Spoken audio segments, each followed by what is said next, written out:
He looked at her faded name tag, then at her steady, unblinking eyes, and smirked. To Sebastian Crow, the waitress standing before him wasn't a person. She was a glitch in the scenery of his absolute power.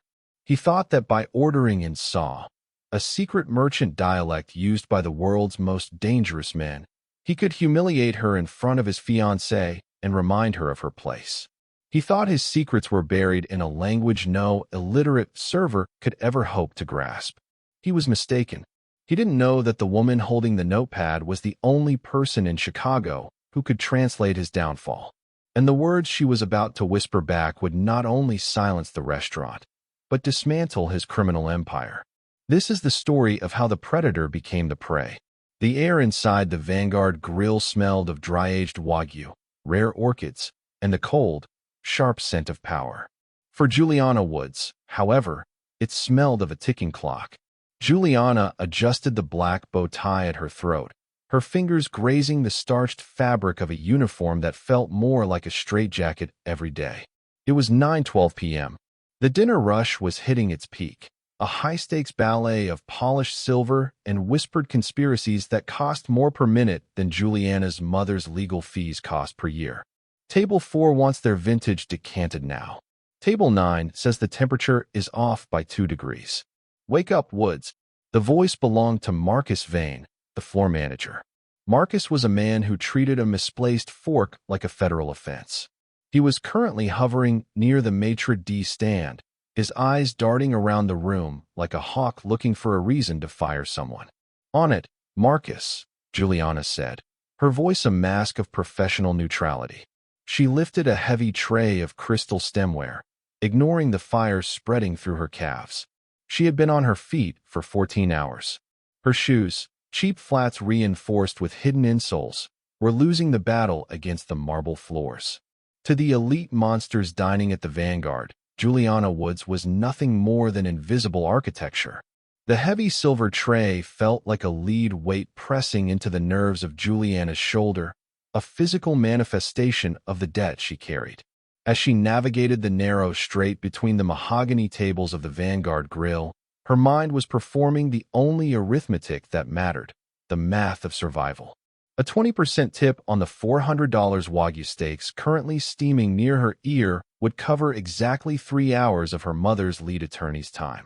If the table ordered the 1945 Bordeaux, she might be able to afford the filing fees for the next injunction.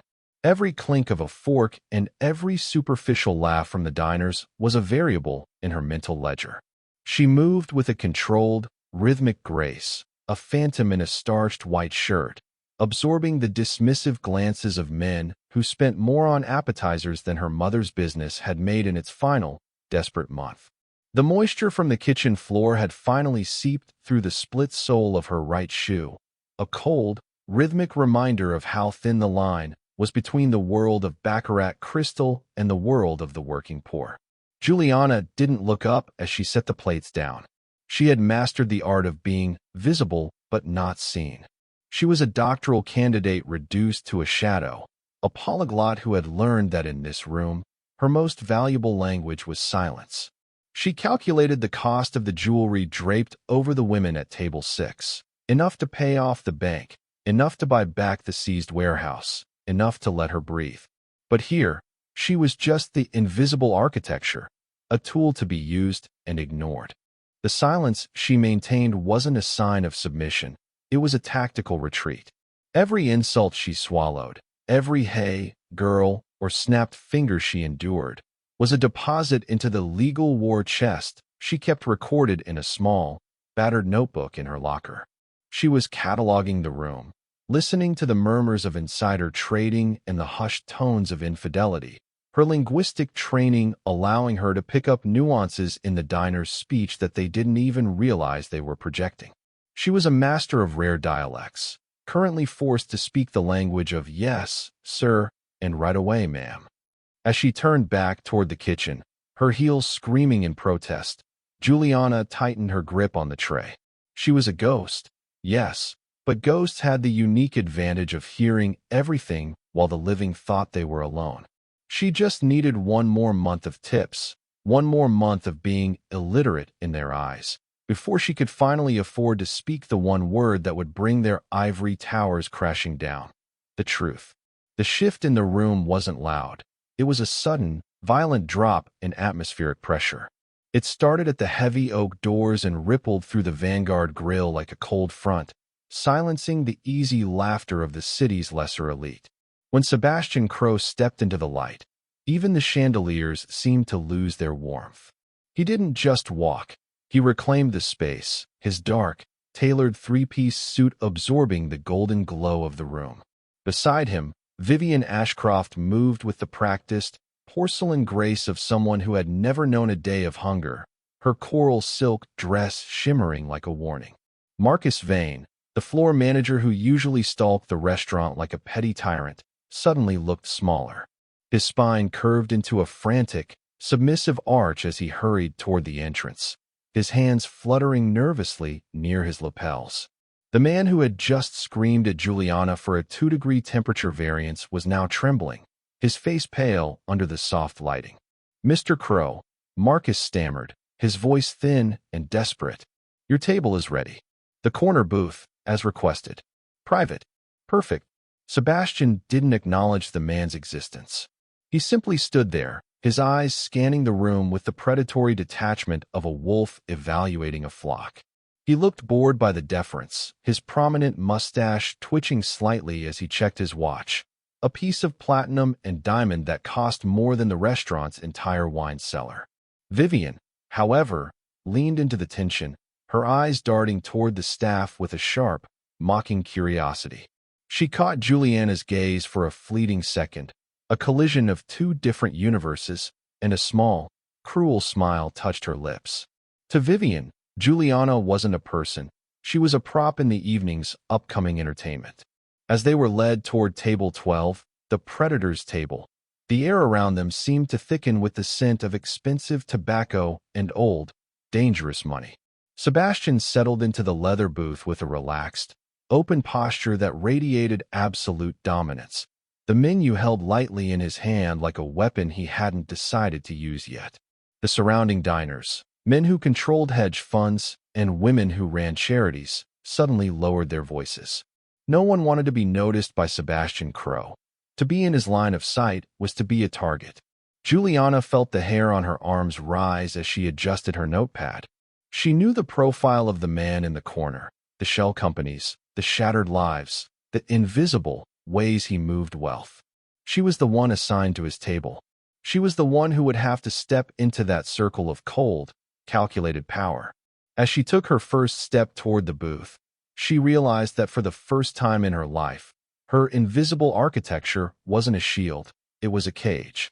Sebastian Crow was in the room, and he hadn't come for the food. He had come to play with his dinner. Juliana approached Table 12 with her spine straight, her face a mask of practiced, professional neutrality. She didn't look at Sebastian's eyes. She looked at the space just above his shoulder, a technique she had perfected to remain human in the face of dehumanizing wealth. She placed the leather-bound menus before them with a hand that didn't tremble, despite the icy aura radiating from the man in the three-piece suit. "Good evening. My name is Juliana," she said, her voice a calm, low melody. "May I start you with something to drink?" Sebastian didn't look at the menu. Instead, he leaned back, crossing one leg over the other, his eyes traveling slowly from Juliana's scuffed shoes up to the tight, disciplined bun of her hair. A smirk played under his mustache, a look of pure, concentrated condescension. He turned to Vivian, who was already stifling a giggle behind a manicured hand. "Look at that expression, Vivian," Sebastian said, his voice loud enough to carry to the neighboring tables. "Blank. Vacant. It's the look of someone who has spent her entire life understanding only the most basic commands. Move. Clean. Serve. It's fascinating, really, the evolutionary adaptation of the illiterate." Vivian leaned forward, her eyes bright with the thrill of the hunt. "Sebastian, don't be cruel. She's probably doing the best she can with what she was given." "Is she?" Sebastian's gaze snapped back to Juliana, searching for a crack in her composure. He found none. Her face remained a slate of calm water, which only seemed to irritate him further. He reached into his pocket and pulled out a gold clip holding a thick stack of $100 bills, tossing it onto the table with a dull thud. "A little wager, darling? I bet you this entire clip that I can make our invisible friend here break character. I'll speak to her in a way she literally cannot process. I want to see the exact moment her brain short-circuits and the tears start. It's a specific kind of entertainment you can't buy at the theater." Vivian laughed, a sharp, tinkling sound that felt like glass cutting the air. "You're on. I want to see her realize just how small she is." Juliana stood perfectly still, her notepad held at the ready. To the couple, her silence was proof of her stupidity. They didn't see the way her pupils slightly dilated as she began to catalog the insults, filing them away for the legal war chest. They didn't notice the subtle shift in her posture, the way she was no longer just waiting for an order, but waiting for him to finish his performance. Sebastian leaned forward, his face inches from hers, his breath smelling of expensive gin and arrogance. "Are you ready, girl? I'm going to order something special. Don't worry if you don't understand. It isn't meant for people like you." He thought he was the predator. He didn't realize he was about to hand a master linguist the very rope she would use to hang him. Sebastian straightened his silk tie, his eyes gleaming with a malice that was almost tribal. He cleared his throat, but the sounds that emerged were no longer English. They were guttural, rhythmic, and strangely melodic, a sequence of sharp glottal stops and sliding vowels that seemed to vibrate in the back of the throat. He was speaking Saw, the whisper language of the high seas syndicates, a dialect designed centuries ago so that merchants could discuss illegal prices and blood debts right in front of the authorities without being understood. "Bring us the vintage of the rusted anchor," he intoned in the archaic tongue, his voice dropping to a gravelly register. "And the meat must be seared on the stone of the first daughter, served with the salt of the weeping widow. If you fail to understand, little ghost, perhaps you should go back to the kitchen and fetch someone who has a brain behind their eyes." Vivian clapped her hands in delight, though she clearly had no idea what he had actually said. She only saw the complexity of the sounds and the way Sebastian's face twisted with a sense of intellectual triumph. She leaned forward, peering at Juliana's face, waiting for the first sign of a lip quivering or the frantic, panicked blinking of a woman who had been utterly erased. The silence at table 12 stretched, becoming a physical presence. The surrounding diners glanced over, sensing the tension but unable to decode the sounds. To them, it sounded like a curse. To Sebastian, it was a death sentence for Juliana's dignity. He sat back, savoring the moment, convinced he had just spoken into a void that could never answer back. He washed her hand, expecting the pen to shake against the notepad, expecting her to stammer an apology in her simple English. But Juliana didn't flinch. Her eyes, which had been cast slightly downward in a show of service, slowly rose to meet his. For the first time that evening, the invisible architecture vanished, replaced by a gaze so sharp and piercing it felt like a physical strike. She didn't look confused. She looked like a judge who had just heard a very poor opening statement. She clicked her pen, a sharp, metallic sound that cut through Vivian's fading giggle, and leaned in just enough to invade Sebastian's personal space. The blank expression was gone. In its place was the cold, clinical precision of a woman who had spent years mastering the very sounds he was using as a toy. She didn't speak immediately. She let the weight of his arrogance settle in the air, allowing him to feel the first tremors of a shift in power he never saw coming. The predator had laid his trap, but as Juliana opened her mouth, the look of smug satisfaction on Sebastian's face began to flicker. He had expected to drown her in a dead language. He hadn't realized he was standing in her ocean. Juliana didn't just speak. She reclaimed the air. When she opened her mouth, the guttural sounds of Saw didn't come out as a rough imitation, but as a diamond-sharp, high-court dialect that made Sebastian's previous attempt sound like a street brawl. Her voice was low, resonant, and carried the weight of 1,000 years of hidden history. "Your syntax is as sloppy as your ego, Mr. Crow," she said, the archaic syllables flowing with a terrifying fluidity. "You asked for the vintage of the rusted anchor, but your pronunciation of the vowel shift suggests a sunken barge rather than a merchant vessel. A common mistake for those who play at being masters of the trade without ever having touched the salt. The smug grin on Sebastian's face didn't just fade, it disintegrated. He froze, his hand tightening around the stem of his wine glass until the knuckles turned a ghostly white. Vivian's laughter died in her throat, her mouth hanging open as she looked between the illiterate waitress and her fiancé. The surrounding tables seemed to lean in, the silence of the restaurant now vibrating with the frequency of a shattering window. Juliana leaned closer, her eyes locked onto Sebastian's with a cold, predatory intensity. And if you truly desire the meat seared on the stone of the first daughter, you should be careful which daughter you evoke. In the true Saw tradition, that request is a signal for an audit of one's hidden ledgers.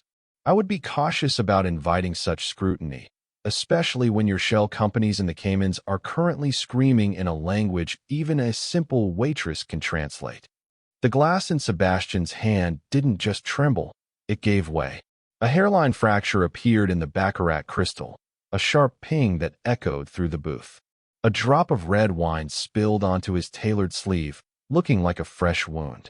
He stared at Juliana, his breath coming in shallow, ragged hitches. He had tried to use a dead language to bury her, only to realize she was the one holding the shovel. "You?" he whispered in English, his voice cracking. "Who the hell are you?" "I am the one taking your order," Juliana replied, switching back to a crisp, clinical English that felt like a slap. "And I am the one who knows that the salt of the weeping widow isn't a spice. It's the code for a bankruptcy filing. Shall I bring the appetizer, or would you like to discuss the structural integrity of your empire instead?" She stood back, her posture returning to that of the perfect, attentive servant, her face once again a mask of professional neutrality. But the damage was done. The invisible architecture had just revealed it was made of reinforced steel, and for the first time in his life, Sebastian Crow looked truly, deeply afraid. The fear in Sebastian's eyes rapidly curdled into a dark, toxic desperation. A man like Crow didn't handle humiliation with grace. He handled it with demolition. He looked down at the wine stain on his sleeve, his jaw working in jagged rhythms. He had been outplayed in his own secret tongue, and the only way to re-establish the hierarchy was to destroy the person who had dared to stand tall. "A mistake," Sebastian muttered, his voice thick with a forced, trembling laugh. "I clearly had too much to drink before we arrived. Vivian, darling, I need to stretch my legs. The air in here is stifling." He slid out of the booth with a sudden, jerky motion. As he stood, he feigned a stumble, a clumsy, heavy-lidded lurch that sent him colliding directly into Juliana. To the casual observer, it looked like a drunkard losing his balance. But Juliana felt the calculated weight of his body and the lightning-fast brush of his hand against the side of her waist. It was a practiced, sleight-of-hand movement, the kind of ghost touch used by the very street-level thieves Sebastian usually employed. In that fraction of a second, the heavy, cold weight of his platinum and diamond watch dropped into the deep pocket of her black waist apron. Sebastian pulled away, smoothing his jacket with a sneer. "Watch where you're standing, girl. You're in the way, as usual." Juliana didn't move. She felt the foreign weight immediately, a cold, hard lump pressing against her thigh, hidden beneath the folds of the fabric. She knew exactly what he had done. It was the oldest trick in the Book of Power. If you cannot silence the witness, make them a criminal. "My apologies, Mr. Crow," she said, her voice remaining like a sheet of ice. She didn't reach for the pocket. She didn't give him the satisfaction of a panicked reaction. She simply stood there, watching the predatory glint return to his eyes. Sebastian leaned back against the table, his composure returning now that the trap was set. He reached for his empty wrist, feigning a sudden, heart-stopping realization. He patted his sleeves, then his pockets, his face contorting into a mask of theatrical alarm. "Vivian," he gasped, loud enough for the neighboring tables to stop their conversations. "My watch. The Patek. It's gone." Vivian, catching the cue with the instinct of a seasoned accomplice, let out a sharp, piercing gasp. "The heirloom?" Sebastian, you had it on when we sat down. Sebastian's gaze snapped to Juliana, a finger extending to point at her chest like a spear. She was the only one near me. She was the one I bumped into. He raised his voice, the sound booming through the hushed dining room. Manager, call security. This linguist isn't just a waitress. She's a thief. The poison gift sat heavy in Juliana's pocket, a diamond-encrusted ticking bomb. She looked at Marcus Vane, who was already sprinting toward the table with a look of horror, and then back at Sebastian. The billionaire smirked, convinced that no matter how many languages she spoke, she wouldn't be able to talk her way out of a felony. Thief. She's a common thief. Vivian's voice shredded the refined atmosphere of the Vanguard grill, a jagged blade of sound that sent a hush rippling across the dining room. She rose from her seat, her face twisted in a mask of performative outrage, pointing a manicured finger at Juliana's apron. That watch is an heirloom. It's worth more than this entire girl's life. Marcus Vane arrived at the table, his face a ghostly shade of gray, sweat beading at his hairline. He looked at Sebastian, whose jaw was set in a line of iron authority, and then at Juliana, who stood like a statue in the center of the storm. The manager's loyalty wasn't to the truth. It was to the man who could end his career with a single phone call. Juliana, tell me this is a mistake, Marcus hissed, his voice trembling with a mixture of fear and fury. Tell me you didn't touch him. I didn't touch his watch, Marcus, Juliana replied, her voice a calm, low anchor in the rising tide of chaos. Mr. Crow stumbled into me. Any physical contact was initiated by him. Liars always have an excuse, Sebastian spat, crossing his arms over his chest. He looked around at the other diners, playing the part of the victimized aristocrat. I felt her hand. It was quick, practiced. She probably thought she could hawk it before the shift ended to pay for those pathetic, splitting shoes. Vivian leaned in, her eyes gleaming with a cruel, hungry light. Search her, Marcus. If you don't find it on her, we'll call the police and have the whole staff lined up. But we all know where it is. It's in the pocket. Look at how she's standing. She's protecting it. Marcus turned to Juliana, his eyes pleading for her to make this easy. Juliana, empty your pockets. Now, don't make me call security to do it for you. The dining room had become a coliseum, and the patrons were leaning forward, waiting for the kill. Juliana felt the heavy, cold weight of the diamond-encrusted Patek Philippe in her right pocket. She knew that the moment she reached in, the trap would snap shut. If she pulled it out, she was a thief caught red-handed. If she refused, she was a criminal resisting the inevitable. I have nothing to hide, Juliana said, her voice echoing with a newfound resonance that seemed to vibrate through the floorboards. She didn't reach for her pocket. Instead, she looked past Marcus, past the smirking Sebastian, and toward the darkened corner of the room where a man had been sitting alone since the start of the service. But before we proceed with the search, she continued, her gaze locking onto the shadow in the corner, perhaps we should ask the owner of the restaurant why he's been recording this table's audio for the last 20 minutes. Sebastian's smirk faltered. Marcus froze.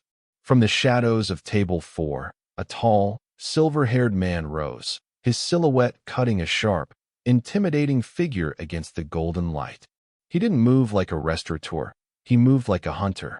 The silver-haired man stepped out of the shadows with a deliberate, haunting precision. This was Elias Thorne, a man whose reputation as a legendary federal prosecutor preceded his quiet transition into the world of luxury hospitality. He didn't look at the manager, and he didn't look at the police officers who were just now crossing the threshold of the dining room.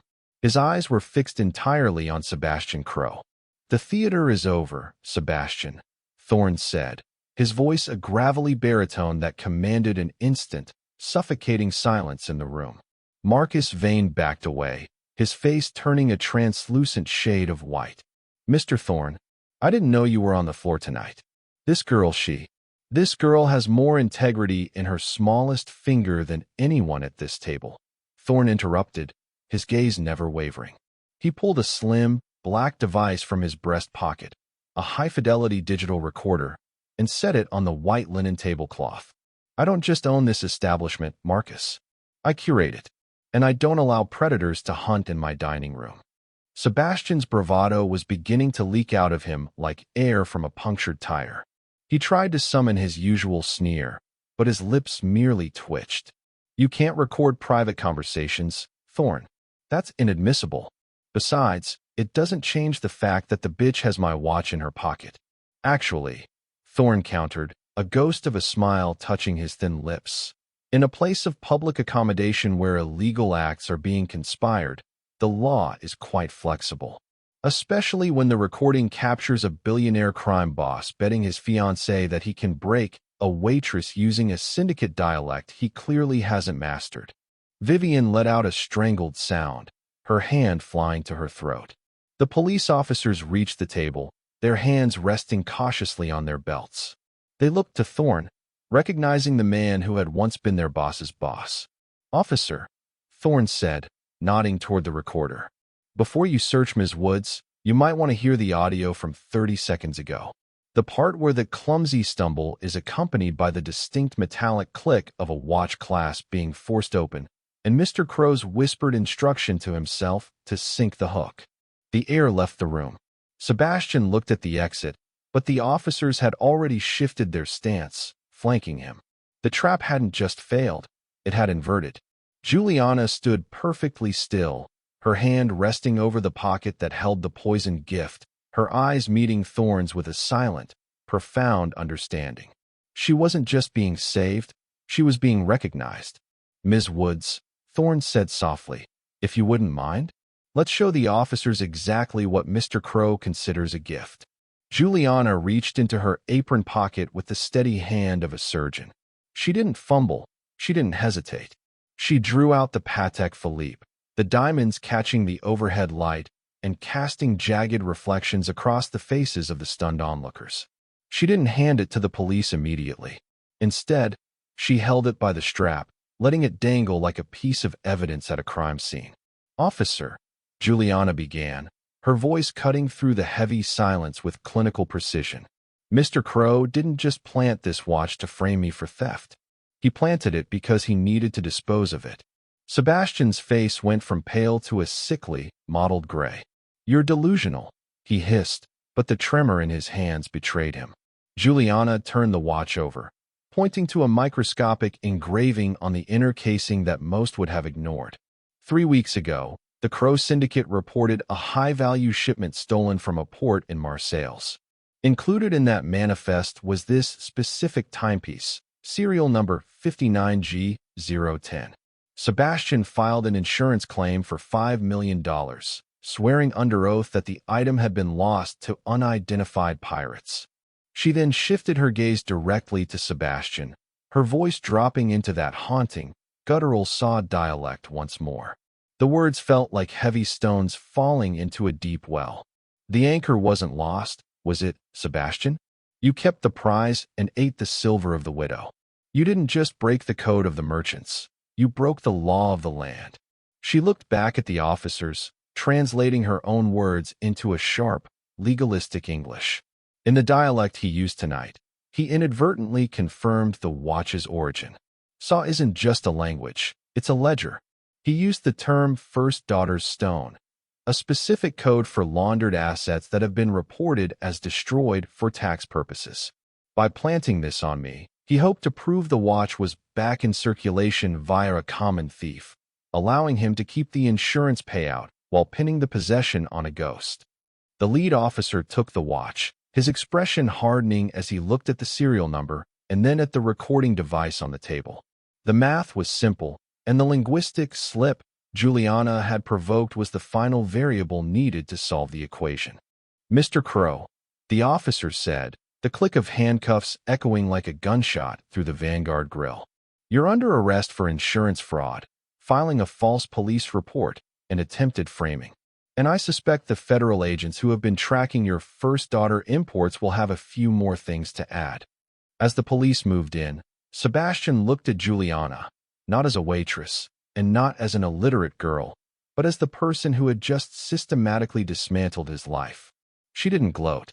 She simply stood back, adjusted her bow tie, and watched as the predator was led away in the very steel he had tried to forge for her. 6 months later, the air inside the top-floor suite of the Woods building didn't smell of desperation or industrial floor cleaner. It smelled of fresh rain, expensive parchment, and the quiet hum of justice.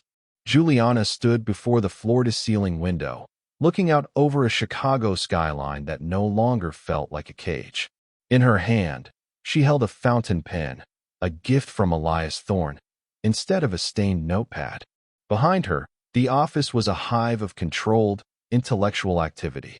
The shell company Sebastian Crow had used to dismantle her mother's legacy had been unraveled, thread by linguistic thread.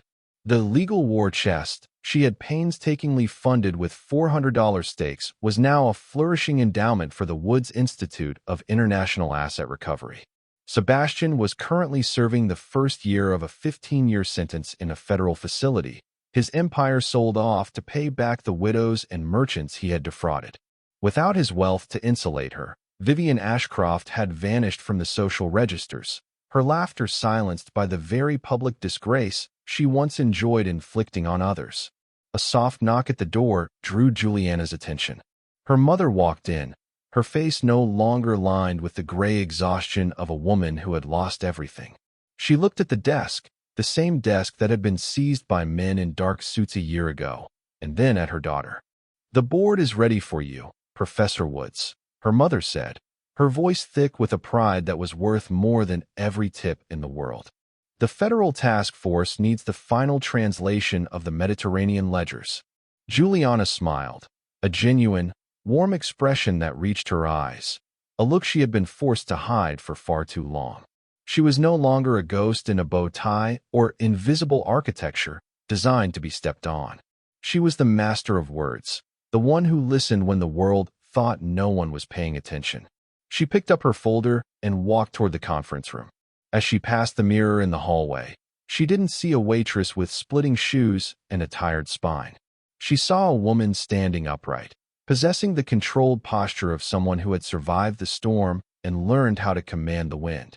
She entered the room, and as the high-ranking officials rose to their feet in a show of absolute deference, Juliana realized she didn't need to speak a dead language to be heard.